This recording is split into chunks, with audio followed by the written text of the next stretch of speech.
Hello दोस्तों, तो स्वागत है आपका अपने डिजिटल प्लेटफॉर्म पहल एजुकेशन पर।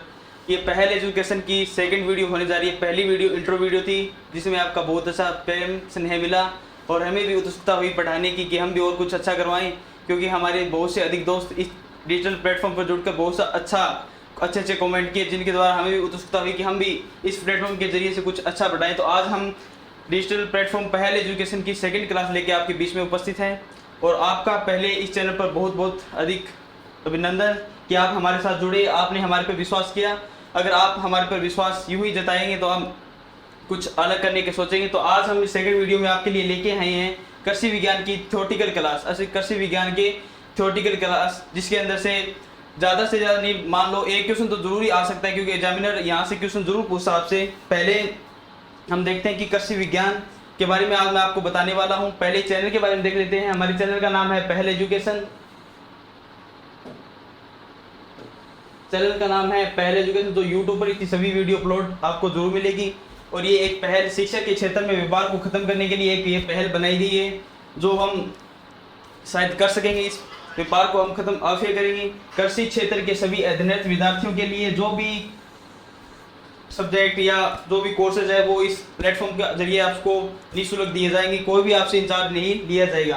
तो आज हम क्लास शुरू करते हैं। तो पहली क्लास में आज हम पढ़ने वाले हैं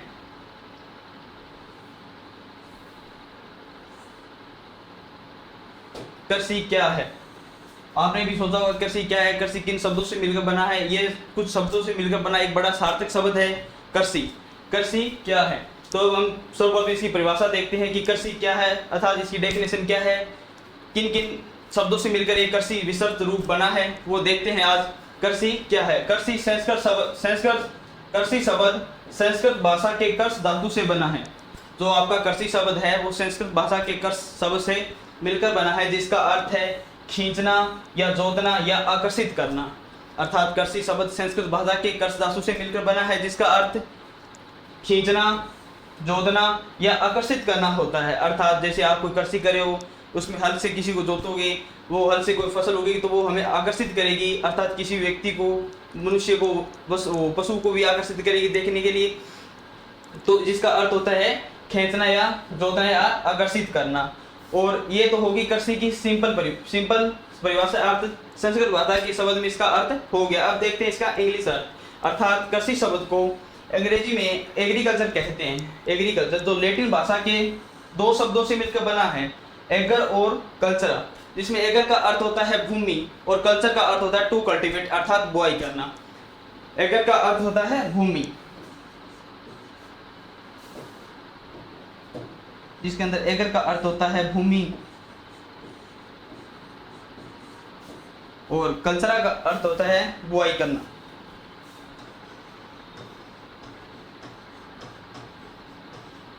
अर्थात भूमि पे बुआई करना।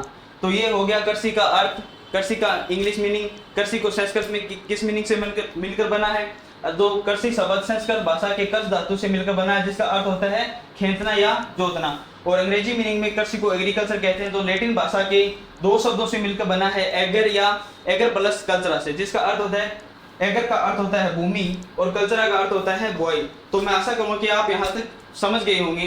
तो अब इसी कड़ी को जोड़ते हुए आगे चलते हैं इसकी डेफिनेशन पर। अब कृषि की हमने देख लिया किन किन शब्दों से मिलकर बना है, तो अब कृषि की डेफिनेशन भी देखेंगे। कृषि की डेफिनेशन देखते हैं। कृषि विज्ञान अपने आप में एक विस्तृत शब्द है। अर्थात कृषि विज्ञान कुछ शब्दों से मिलकर बना एक सार्थक शब्द है, क्योंकि वो अपने आप में एक विस्तृत रूप भी हो गया, सार्थक शब्द, जिसके अंतर्गत कृषि के अंतर्गत अर्थात कृषि विज्ञान के अंतर्गत फसलों का उत्पादन करना, पशुपालन करना, फसल उत्पादन के साथ साथ पशुपालन करना, पशुपालन के साथ साथ मछली पालन भी करना, अर्थात एक उद्देश्य को लेकर अनेक उद्देश्यों की पूर्ति करना, यही कृषि विज्ञान होती है। तो कृषि विज्ञान में अब अपने आप एक विस्तृत शब्द है, जिसके अंतर्गत कृषि विज्ञान के अंतर्गत फसल उत्पादन करना, पशुपालन उत्पादन करना, मछली पालन उत्पादन करना, रेशम कीट उत्पादन करना आदि सभी तत्व समाहित होते हैं या शामिल होते हैं। इन सभी तत्वों को जोड़कर एक विस्तृत रूप बनता है, जिसे कृषि हम कहते हैं। अर्थात कृषि एक सार्थक शब्द है। कृषि के अंदर जैसे मछली पालन, फसल उत्पादन, रेशम कीट पालन, ये सभी मिलकर तत्व मिलकर एक बड़े ही विशेष रूप में कृषि का निर्माण करते हैं, जो उसे हम कृषि विज्ञान कहते हैं। अब आते हैं कृषि विज्ञान के मुख्य बिंदु पर, अर्थात कौन कौन से इसके मुख्य बिंदु हैं, किन किन मुख्य बिंदु में से एक हमें नया उद्देश्य दिया है, वो बिंदु देखते हैं। हमारे देश की आज लगभग 70% आबादी कृषि पर निर्भर है, चाहे वो कृषि हो, चाहे कृषि से बने उद्योग धंधे हो, उन पर हमारे देश की कृषि निर्भर है। 70% आबादी हमारे देश की कृषि पर निर्भर है, कृषि पर उद्योगों पर निर्भर है। और इसी कड़ी में मुख्य बिंदु में एक वैज्ञानिक जिनको जो एफएओ के मुख्य विशेषज्ञ है, उन्होंने बताया कि एफएओ के विशेषज्ञ डॉक्टर के एल मेहरा ने बताया, ये एक एफएओ विशेष वैज्ञानिक है जिनकी कृषि में एक महत्वपूर्ण योगदान रहा है। एफएओ के वैज्ञानिक कृषि विशेषज्ञ डॉक्टर के एल मेहरा ने बताया कि सरस्वती नदी के उद्गम होने के बाद, अर्थात सरस्वती नदी का उद्गम होने के बाद इन्होंने बताया, शोध द्वारा यह प्रमाणित किया गया कि भारत प्राचीन काल से ही, पुराने समय से ही एक साथ दो फसल लेने वाला दुनिया का पहला देश है। अर्थात एक साथ दो फसलों का उत्पादन लेने वाला दुनिया का पहला देश है। ऐसा कोई देश नहीं जो एक वर्ष में एक साथ दो फसलों का उत्पादन ले सके। भारत एक पहला देश है जो सरस्वती नदी के शोध प्राप्त होने के बाद ये पता चला कि भारत एकमात्र ऐसा देश है जो एक वर्ष में एक साथ दो फसलों का उत्पादन एक साथ लेने वाला पहला देश है। ये सरस्वती नदी के उद्गम होने के बाद एफएओ के विशेषज्ञ डॉक्टर के एल मेहरा ने बताया कि भारत एकमात्र एक ऐसा देश है जो एक साथ दो फसलों का उत्पादन ले सकता है। तो अब देखते हैं, डॉक्टर के एल मेहरा ने ये बात अच्छी बताई, विचार करने योग्य बात है।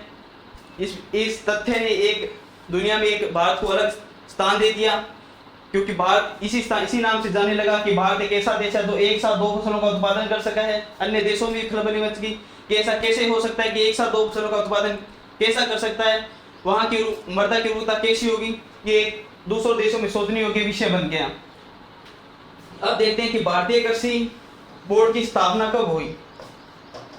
भारतीय कृषि बोर्ड की स्थापना 1904 में हुई, क्योंकि 1899 में एक अकाल पड़ा। उसी अकाल को देखते हुए भारतीय बोर्ड की स्थापना हुई, क्योंकि उस समय हमारे देश में भूखमरी जैसी समस्या आ गई थी।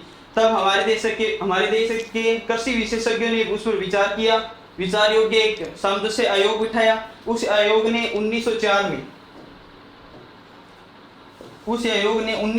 में भारतीय कृषि बोर्ड की स्थापना की। 1899 में एक अकाल पड़ा। उसी अकाल की समस्या को देखते हुए भारतीय कृषि विशेषज्ञों ने एक बोर्ड की स्थापना की, जिस बोर्ड को भारतीय कृषि बोर्ड के नाम से जाना जाता है, जो उसकी स्थापना 1904 में की। ये क्वेश्चन आपके लिए इंपॉर्टेंट है, क्योंकि यहाँ से क्वेश्चन आने की संभावना रहती है कि भारतीय बोर्ड की स्थापना कब हुई। 1904 में भारतीय बोर्ड की स्थापना हुई। किन कारणों से भारतीय बोर्ड की स्थापना हुई? 1899 में अकाल पड़ने के सामंजस्य में देखते हुए एक आयोग बिठाया गया। उस आयोग ने यह निर्णय लिया कि भारतीय कृषि बोर्ड की स्थापना की जाए, और भारतीय कृषि बोर्ड की स्थापना 1904 में की गई। इसी कड़ी को आगे बढ़ाते हुए फिर भारतीय विशेषज्ञ ने कुछ कृषि के क्षेत्र में कुछ नया करने के लिए सोचा, लेकिन भारत के पास उतनी आय नहीं थी, उतना धन नहीं था। तो भारत ने सोचा कि अब ये कैसे शुरू होगा। तो एक अमेरिका की संस्था थी फिप्स, तो उसने भारत को आमंत्रित किया कि हम आपके भारत में कोई संस्था खोलना चाहते हैं, हम आपको पैसे उसके बदले पैसे दे देंगे। भारत यही चाहता था, क्योंकि भारत पहले से ही कमजोर था, क्योंकि भारत ये सोचता था कि बाहर से कोई आए, हमें कुछ संस्था खोलने के लिए कुछ धन दे, तो हम उससे धन लेकर कुछ नया करें। तो भारत ने, तो अमेरिका वासियों की एक शर्त थी कि अगर भारत में हम जो हमारी संस्था खोलेंगे, उस संस्था का नाम हमारी संस्था के नाम से चलेगा, फिप्स के नाम से चलेगा। तो भारतीयों ने वो शर्त, अमेरिकों की वो शर्त मंजूर कर ली।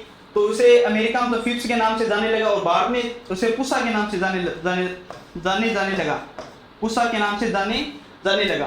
तो भारतवासियों ने फिप्स प्रयोगशाला की स्थापना 1905 में की, जिसे अमेरिका में तो फिप्स के नाम से जानते हैं, लेकिन भारत में पुसा के नाम से जानते हैं। यहाँ से आज भी जो भी किस्म निकलती है वो भारत में पुसा के नाम से जानी जाती है।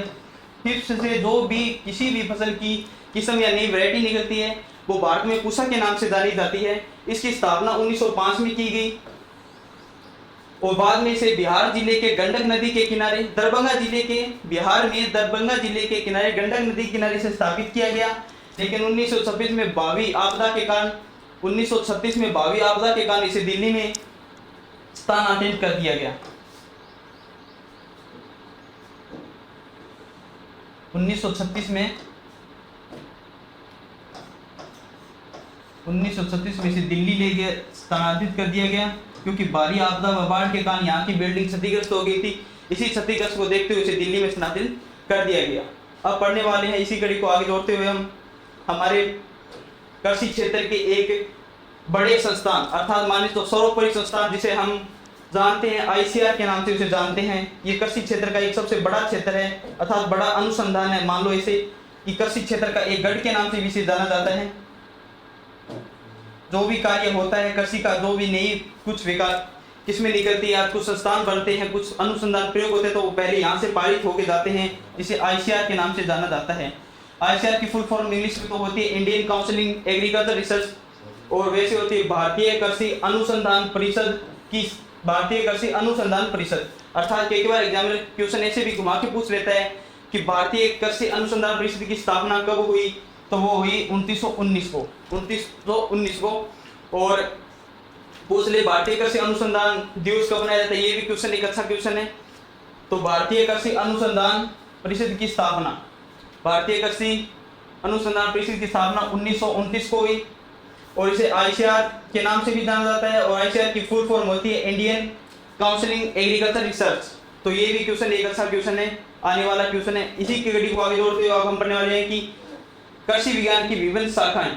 अब हम पढ़ने वाले कृषि विज्ञान की विभिन्न शाखाएं। पहले हमने पढ़ा कृषि विज्ञान किसे कहते हैं, कृषि विज्ञान किन किन शब्दों से मिलकर बना है, किन भाषाओं के शब्दों से मिलकर बना है, अर्थात किस किस वैज्ञानिक का इसमें अच्छा रोल रहा होगा, किस वैज्ञानिक ने अपने क्या क्या तर्क दिया, FAO के विशेषज्ञ डॉक्टर KL मेहरा ने क्या बताया, और FIPS की स्थापना को भी, भारतीय कृषि बोर्ड की स्थापना को भी, ये भी हम पढ़ चुके। अब इसी कड़ी को आगे जोड़ते हुए हम पढ़ने वाले हैं भारतीय कृषि विज्ञान की विभिन्न शाखाएं। अर्थात कृषि विज्ञान की विभिन्न शाखाएं, वैसे तो 13 से 14 कृषि विज्ञान की शाखाएं हैं, लेकिन प्रमुख शाखाएं आपके बीच में मैं लिखे आया हूँ, वो शाखा निम्नलिखित है। सस्य विज्ञान, भारतीय कृषि विज्ञान की पहली शाखा में हम लेके आए आपके पास कृषि विज्ञान। कृषि विज्ञान के बाद में है उद्यान विज्ञान। पहली शाखा है सस्य विज्ञान, सस्य विज्ञान के बाद में है उद्यान विज्ञान, उद्यान विज्ञान के बाद में है पशुपालन विज्ञान, पशुपालन के बाद है मधुमक्खी पालन, मधुमक्खी पालन के बाद है मछली पालन। पहले देखते हैं सस्य विज्ञान। सस्य विज्ञान अर्थात फसल उत्पादन व फसल प्रबंधन का सिद्धांत इसके अंदर किया जाता है। दूसरी होगी उद्यान विज्ञान। उद्यान विज्ञान के अंदर फल व सब्जियों का अध्ययन किया जाता है। तीसरी शाखा होगी पशुपालन विज्ञान। पशुपालन विज्ञान के अंदर पशुओं का अध्ययन किया जाता है। मधुमक्खी पालन विज्ञान में मधुमक्खियों का पालन पोषण के बारे में अध्ययन किया जाता है। इसके बाद में मछली पालन में मछलियों के उत्पादन व उनके उत्पादन को बढ़ाने का अध्ययन किया जाता है। इन्हीं शाखाओं को देखते हुए कुछ शाखाएं और है प्रमुख शाखाएं। रेशम कीट पालन, ये भी एक प्रमुख अच्छा अपना परचम रखने वाली शाखा है कृषि विज्ञान की, रेशम कीट पालन विज्ञान।